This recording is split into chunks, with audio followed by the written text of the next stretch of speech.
batismo nas águas, vai ser muito legal. Mas antes a gente gostaria de falar um pouquinho sobre Jesus nessa noite, 20 minutinhos falando sobre, o nosso Rei, o nosso Senhor, e o motivo a qual nós fazemos isso daqui que nós fazemos. Talvez você veio aqui hoje convidado, com um amigo que vai se batizar, ou algum parente, e eu creio que essa vai ser uma noite que não vai ser especial só para as pessoas que estão se batizando, mas para todos nós. Existe algo que Deus quer fazer nessa noite, amém? Nas nossas vidas, abrir o nosso entendimento, nos ensinar um pouco mais, sobre a verdade da palavra de Deus, amém? Então abre comigo lá em Lucas capítulo 7, vou começar a ler do versículo 11, uma história que muitos de nós conhecemos. Lucas capítulo 7, versículo 11, peço só o seu silêncio. Diz assim: no dia seguinte partiu Jesus para uma cidade chamada Naim, e com ele caminhavam seus discípulos e uma grande multidão. Ao se aproximar da porta da cidade, estava saindo do enterro do seu filho único, uma viúva, e grande multidão da cidade acompanhava ela. Ao observá-la, o Senhor se compadeceu dela e a encorajou. Não chores! E aproximou-se, tocou no esquife, então os que carregavam pararam. E Jesus exclamou: jovem, eu te ordeno, levanta-te. No mesmo instante, o jovem que estivera morto se pôs sentado e começou a conversar. E assim Jesus restituiu o jovem à sua mãe. Todos foram tomados de grande temor e louvaram a Deus, proclamando: grande profeta foi levantado entre nós. E Deus veio salvar o seu povo. Estas notícias a respeito de Jesus circularam por toda a Judeia e as regiões circunvizinhas. Amém? Vamos orar então antes da gente começar esse momento. Deus, nós te agradecemos pela tua presença, que já está aqui tão forte, que já está aqui, transformando o nosso interior, transformando a nossa mente. Nós oramos para que aquelas pessoas que chegaram neste lugar, precisando de amor, precisando de paz, precisando de respostas, precisando de um futuro, de uma esperança, precisando de uma resolução, precisando de um sentido, precisando de um propósito, que cada um encontre nessa noite o Senhor Jesus Cristo. Nós queremos ter um encontro contigo nessa noite, Senhor Jesus. Nós queremos encontrar a beleza da tua presença, a beleza de quem tu és, que haja transformação nessa noite nas nossas vidas, através do entendimento da tua palavra, através da verdade que vai ser revelada a nós. Nós não queremos ser movidos por emoção, nós não queremos ser movidos por nada que não seja o teu Espírito Santo. Então nessa hora nós oramos: visita-nos, Deus, de uma forma mais densa, de uma forma mais pesada, de uma forma mais profunda, que seja um encontro nessa noite como nós nunca tivemos antes na nossa vida, em nome de Jesus, amém. Essa história aqui que nós acabamos de ler é uma história muito interessante, porque fala sobre uma mulher que era viúva, ou seja, o marido dela já tinha perdido naquela época. Uma mulher que era viúva era ainda mais difícil, porque o marido dela era a única fonte de recurso dela, e depois que o marido morria, ela já não tinha mais nada do que se agarrar, se não fossem por parentes próximos. E a história nos conta que essa mulher viúva, ela estava indo para o enterro do seu único filho. Ou seja, o que nos dá a entender que essa mulher era uma mulher sozinha, era uma mulher que não tinha mais parentes, que não tinha mais família, a não ser o seu único filho.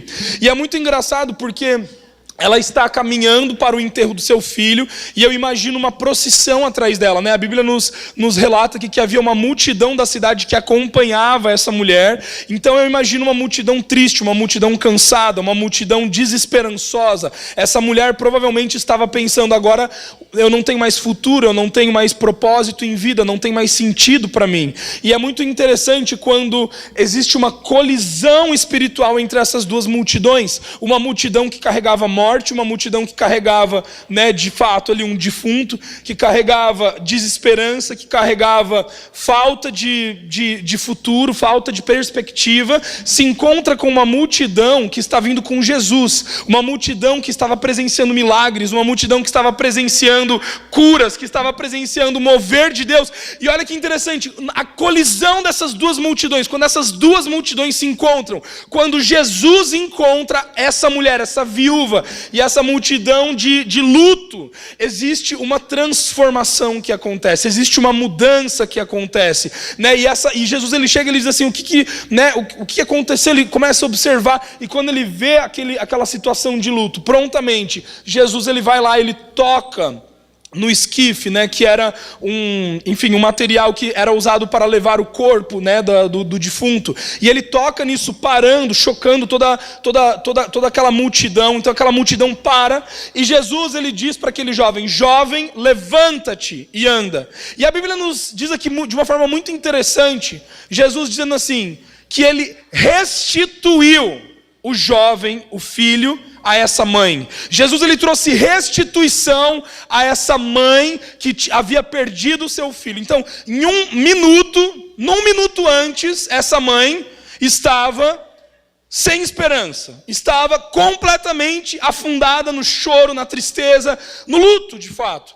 E no momento seguinte que ela encontra Jesus, essa situação muda. A morte que era usada para trazer esse desânimo, para trazer esse lugar de quietude, de tristeza, prontamente quando ela encontra Jesus, é transformado num lugar de vida, é transformado num lugar de esperança. E queridos, é isso que a Bíblia diz sobre nós. Quando nós encontramos a Jesus, a Bíblia nos ensina em Efésios que eu e você fomos tirados do lugar de trevas, fomos tirados do lugar de morte. Eu e você estávamos colocados nas nossas iniquidades, nas nossas transgressões, num lugar de luto, num lugar de tristeza. Por que luto? Não talvez de uma morte natural, porque talvez você possa até ter os seus parentes, a sua vida normal, as suas finanças, mas muitos de nós, sem encontrar Jesus, nos encontramos sim num lugar de morte espiritual, um lugar de não ter esperança, sabe, queridos, um lugar de não ter perspectiva de futuro.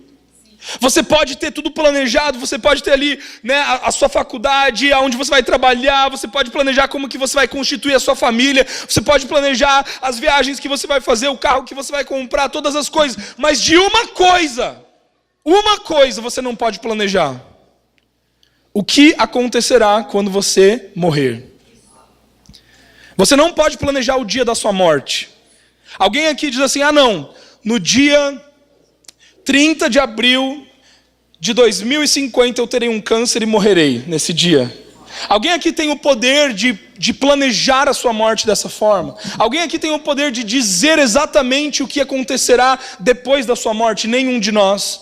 Mas Cristo é a esperança da glória. Cristo nos oferece a vida eterna. E quando nós nos encontramos com a presença de Jesus, algo subitamente é transformado na nossa vida. Aquilo que Satanás estava usando para a morte, aquilo que Satanás estava usando para a tristeza, para a depressão, em um encontro é transformado em vida, é transformado em alegria, é transformado em vida nova, é transformado em paz que excede o entendimento. Este é o poder do Senhor Jesus Cristo.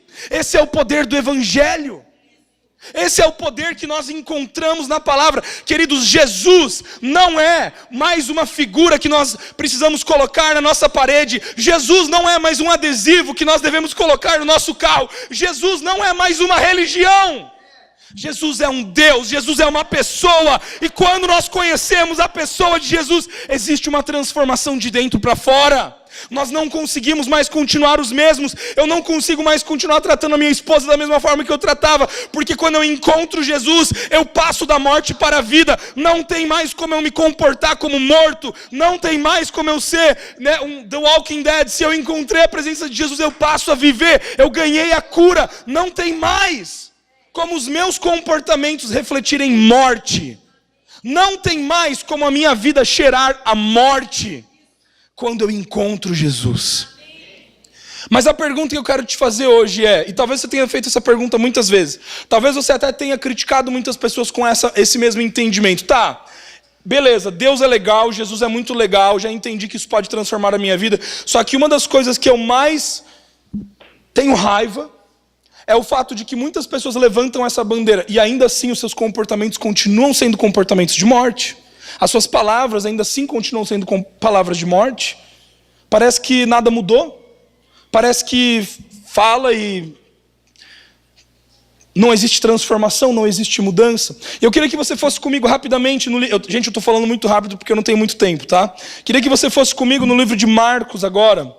Marcos capítulo 16, versículo 14. Enquanto você vai abrindo Marcos, capítulo 16, versículo 14. Enquanto você vai abrindo, o livro de Romanos, capítulo 4, versículo 25, diz que ele foi entregue à morte para pagar por todos os nossos pecados. Mas ele foi ressurreto para que eu e você pudéssemos acessar completa justificação. Vou repetir. A morte de Cristo simboliza o quê? O preço pelos nossos pecados. Mas a ressurreição de Cristo simboliza o quê? A plena justificação. O problema com os cristãos de hoje é que muitos de nós queremos viver apenas com a morte de Cristo. Nós abraçamos a ideia da morte. Nossa, Jesus morreu pelos meus pecados, ele morreu, tem graça, nossa, tem vida pelos meus pecados, eu não preciso mais pagar nada, nossa, ele morreu por mim. Sim, isso é verdade, só que nós precisamos entender o poder que há na ressurreição de Cristo.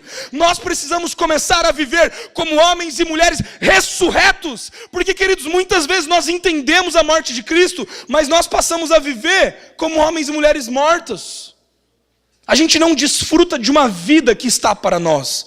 Deixa eu te falar uma coisa, vida abundante não começa no céu, vida abundante não começa na eternidade, a vida abundante começa hoje. Você pode viver uma vida na terra cheia de alegria, cheia de paz, cheia de esperança, mesmo em meio às circunstâncias e tribulações, mesmo em meio às dificuldades. Eu não estou pregando aqui dizendo que a partir do momento que você conhecer a Jesus, a sua vida nunca mais terá problemas, nunca mais terá dificuldades. Isso seria um evangelho mentiroso, porque a Bíblia nos ensina que no mundo tereis aflições, mas tem de bom ânimo, porque Cristo venceu o mundo. O fato é que ninguém aqui gostaria de entrar numa guerra com 50% de chance de perder. Alguém gostaria? Quando você pensa que o mundo espiritual é real, e nem é essa palavra, não vou ficar falando sobre anjos e demônios, mas quando a gente pensa que o mundo espiritual é real, alguém aqui gostaria de entrar numa batalha, numa guerra que você sabe que você tem 50% de chance de perder? Quem aqui seria tolo de entrar? Por quê? Porque eu não quero morrer com 50% de chance. Quem aqui entraria numa guerra contra uma pessoa que está fazendo bruxaria contra você? Quem aqui entraria numa guerra sabendo que existe alguém que está fazendo amarrações e está fazendo voodoo para que você seja danificado na sua vida? Eu não quero entrar numa guerra dessa. Por quê? Porque se for só 50% de chance de ganhar e 50% de perder, eu não vou entrar. Falei certo? Baguncei tudo? Vocês entenderam o que eu queria dizer? Então, eu não vou entrar nessa guerra, porque é uma guerra que pode dar certo, mas pode dar errado. Agora, queridos, o que eu e você precisamos entender? Na cruz do Calvário, tudo foi consumado. Cristo Jesus venceu a morte. Cristo Jesus venceu as trevas. Os principados e potestades estão debaixo dos nossos pés. Por quê? Porque eu e você somos mais do que vencedores. Isso significa que nos habilita a entrar na guerra. Por que eu e você somos motivados a entrar numa guerra espiritual? Porque eu e você já sabemos do resultado. Nós já sabemos que Cristo já venceu, e é isso que nos habilita a entrar na guerra. Não é o entendimento de que, porque Ele pagou tudo para mim, então eu não preciso entrar em guerra. Não, o entendimento é, porque Ele pagou tudo para mim, e eu sei que eu já sou vitorioso, é que eu entro em guerra. É porque eu sei que Ele pagou todas as coisas, que eu posso interceder pelas vidas, que eu posso orar pelas vidas, que eu posso jejuar pela minha cidade, que eu posso entrar em um lugar de intensa oração, intensa busca por transformação e não ter medo. Agora, sabe, queridos, muitos cristãos, muitos de nós nos portamos com medo. Nos portamos sem saber o significado da ressurreição. E olha essa passagem aqui, Marcos capítulo 16, versículo 14, diz assim: mais tarde, Jesus apareceu aos 11, enquanto estavam reclinados ceando. Repreendeu-lhes pela falta de fé e pela dureza dos corações, porque não acreditaram no testemunho daqueles que o tinham visto depois de ressurreto. E lhes ordenou: enquanto estiverdes indo pelo mundo inteiro, proclamai o evangelho a toda criatura. Aquele que crer... Gente, olha isso que fantástico. Aquele que crer, repita comigo, aquele que crer e for batizado. Gente, olha que interessante, ele não precisava colocar o e batizado, mas existe um e batizado. Aquele que crer e for batizado nas águas. Queridos, esse ato de batismo que nós vamos fazer aqui hoje não é simplesmente um simbolismo. Isso daqui não é algo místico. Isso daqui também não é uma água que os pastores vieram mais cedo e ungiram para ter unção. Isso daqui não é uma água benta, isso daqui não é uma água com poder. A gente não trouxe essa água de Israel. Entende? Não existe diferença. Não, isso daqui é só uma piscina de borracha com uma água ali. A diferença nesse ato está no entendimento que um cristão tem, no significado da morte de Cristo e da ressurreição de Cristo, na morte do velho homem e da nova vida que eu posso viver em Cristo Jesus. Queridos, quem está comigo hoje?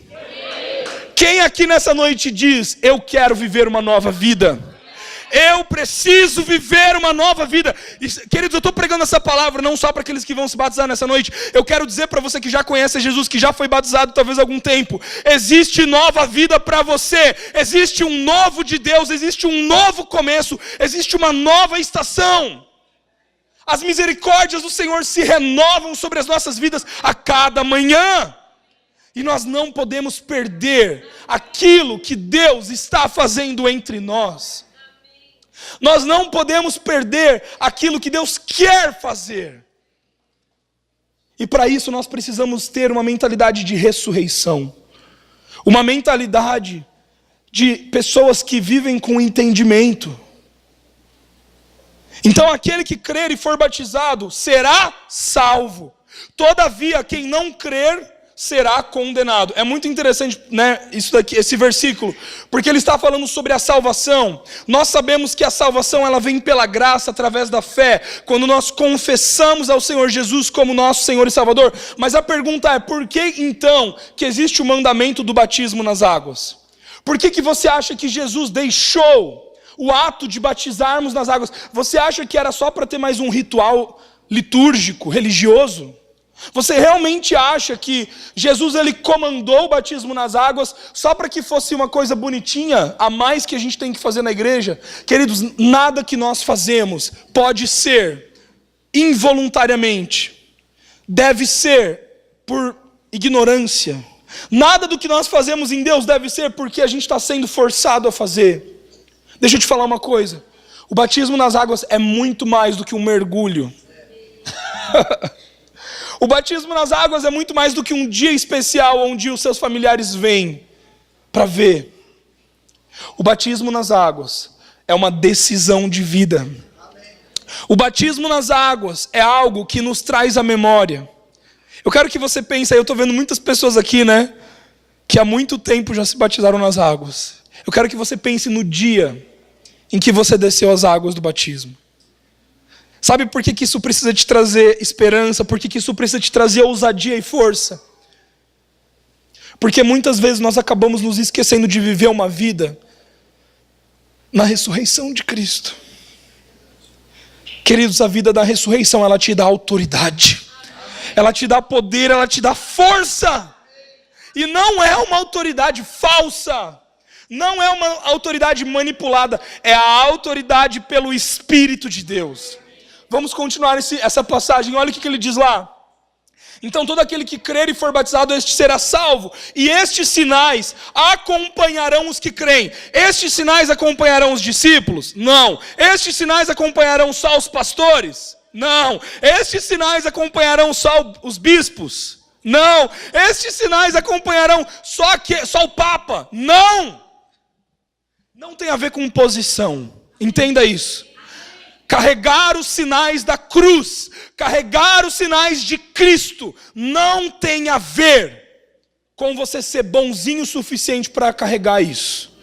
Eu estive 30 anos na igreja, eu estive 13 anos na igreja, eu fiz tantas aulas, eu fiz tantos cursos de teologia, agora eu estou apto a carregar os sinais de Cristo. Não.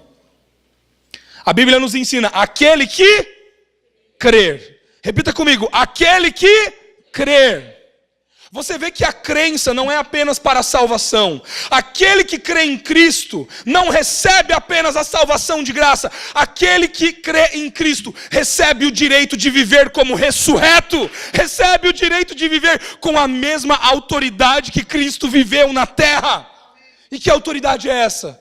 Olha o que diz ali: estes sinais acompanharão os que creem, em meu nome expulsarão demônios, em novas línguas falarão, pegarão em serpentes com as suas mãos, e se algo mortífero beberem, de modo algum lhes fará mal, imporão as mãos sobre os enfermos, e eles serão curados. Essa é a autoridade que eu e você temos. A autoridade que eu e você temos de ressurreição é reinar em vida. Queridos, nós não podemos nos contentar com uma vida medíocre. Nós não podemos viver em escravidão, assim como o Tiago falou, foi para a liberdade que Cristo nos libertou. Sabe, quando nós entramos debaixo de escravidão, quando nós escolhemos ficar vivendo uma vida de pecado, porque a morte me livra do pecado. Você pode escolher, mas uma vida tão medíocre, uma vida sem acesso. Mas sabe, queridos, quando você entende o que a ressurreição significa e o poder que ela traz a você, quando você toma posse, o que é tomar posse? É você compreender a sua identidade. Você entende quem Deus te fez para ser. E por um momento agora, muito rápido, eu queria que você fechasse os seus olhos. Por um momento agora, muito rápido, eu queria que você pensasse, por alguns segundos. Por alguns segundos eu gostaria que você refletisse. O que hoje tem te manipulado? O que hoje na sua vida tem te derrotado? O que hoje tem sido mais forte do que você? É a depressão? A depressão tem te levado para um lugar de desistência. É a tristeza que não te tira da cama, que você até sai para trabalhar, você até sai para fazer as coisas, mas você está tão triste que você, sabe, não consegue se desgrudar de uma posição de fracasso. O que hoje tem te dominado? Uma falta de perspectiva no seu futuro. Se perguntando qual vai ser o meu futuro, que futuro eu tenho. Sabe, queridos, quanto mais nós vamos viver essa vida,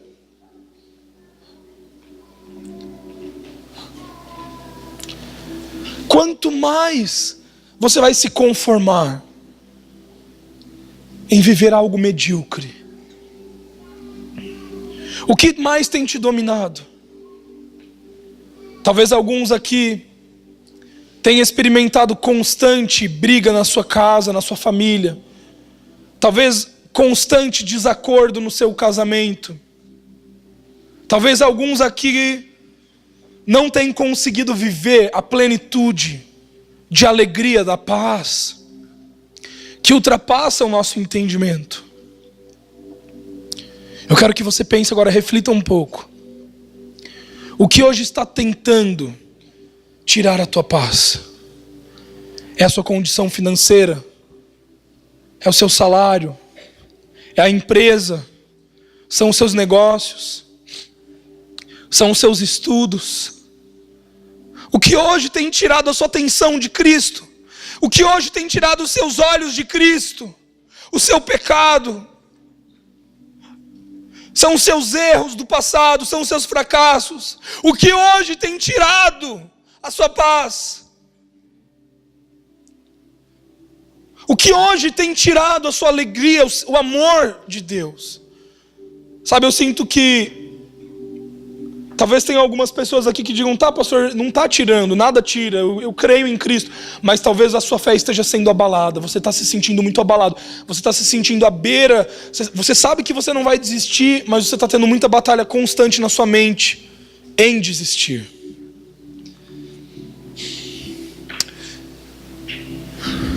O que hoje tem tirado o seu foco? O que hoje tem tentado mudar a sua visão? Tirado a sua visão de Cristo? Jesus, sabe, queridos, eu cheguei a uma conclusão esses dias: Cristo é tudo que nós temos. Jesus é tudo que nós temos. E se na sua vida você não chega num lugar onde você entende essa verdade, onde você chega num ponto onde nada mais dá certo, onde nada mais se encaixa, onde nada mais flui, e só existe uma opção: essa opção se chama Jesus, quero te falar para você, você não está vivendo um erro. Esse sentimento é a coisa mais certa que você poderia ter na sua vida. A dependência total de Jesus. Se hoje você se encontra numa situação da sua vida onde nada mais faz sentido, nada mais tem lógica, nenhuma resposta mais é boa o suficiente, é porque você chegou a um lugar onde só Cristo pode trazer vida, onde só Cristo, onde só Jesus pode ser a sua esperança. Essa é a beleza do Evangelho. Quando nós somos fracos, é exatamente neste lugar que nós somos fortes. Quando nós nos sentimos a pior pessoa, é exatamente nesse lugar que Jesus se mostra tão presente, tão amável. Sabe aquele amor que você sente assim, que você nem consegue conter. E assim como essa mãe que estava trazendo o seu filho, né? Muitos de nós nos encontramos assim. Queria que você abrisse os seus olhos rapidamente, pode olhar para mim de novo. Sabe, talvez você esteja como essa mãe, nessa multidão, essa multidão do luto, essa multidão da morte, sabe, carregando esse peso, carregando essa tristeza, carregando essa mágoa. Talvez hoje você se encontre num lugar... Eu não sei se você já pensou isso. Alguém aqui nessa sala já pensou, não precisa levantar sua mão, talvez se você não quiser, para não sentir vergonha. Alguém aqui já pensou, tipo assim, você chega à conclusão, tipo assim, tá, ninguém nessa vida me entende. Não tem nenhuma pessoa que consegue entender a dor que eu tô passando aqui dentro. Alguém aqui já se sentiu assim? Eu já me senti assim muitas vezes. E eu entendi, estando casado, que realmente nada pode te trazer essa plenitude a não ser Cristo. E sabe o que a Bíblia nos diz? Aqueles que têm fome e sede de justiça, esses são bem-aventurados. Por quê? Porque a eles serão satisfeitos. O que é ter fome e sede de justiça? É você ter fome e sede pela ressurreição. Lembra? Romanos 4:25. A morte de Cristo é o preço pelos nossos pecados. Mas a ressurreição é a plenitude da justificação. Quando nós temos fome e sede de justiça, significa que esse lugar da morte já não te satisfaz mais, entende? Esse lugar da mediocridade já não te satisfaz mais. Você entendeu que Cristo morreu por você, que você é amado, amém, já entendi isso, já fui na igreja, né? Entendo que eu não preciso pagar e tal, beleza, mas e aí? E o que mais? E o que mais? E sabe, queridos, quando nós olhamos para a ressurreição, quando nós olhamos para o trabalho que está terminado, nós entendemos que existe uma vida de autoridade que nós podemos viver. Sabe, existe uma vida tão maior do que nós. Existem experiências tão maiores do que nós. E não se trata do nosso esforço. Isso que é o mais legal. Não se trata do que nós podemos fazer. Se trata do que Ele fez. Ainda sentado, com as suas mãos abertas no seu lugar, a gente vai adorar o Senhor com esse cântico. Enquanto você adora Ele, enquanto você canta isso, não precisa ficar de pé, pode ficar no seu lugar mesmo. Mas enquanto você canta isso, eu queria que você pensasse por um breve segundo a sua necessidade de Jesus. O quanto que você necessita de Jesus. Eu não estou falando de igreja, eu não estou falando de religião, eu não estou falando de nada, eu estou falando de Jesus, de Cristo Jesus. A sua necessidade de Jesus. O quanto que você necessita dele. Amém?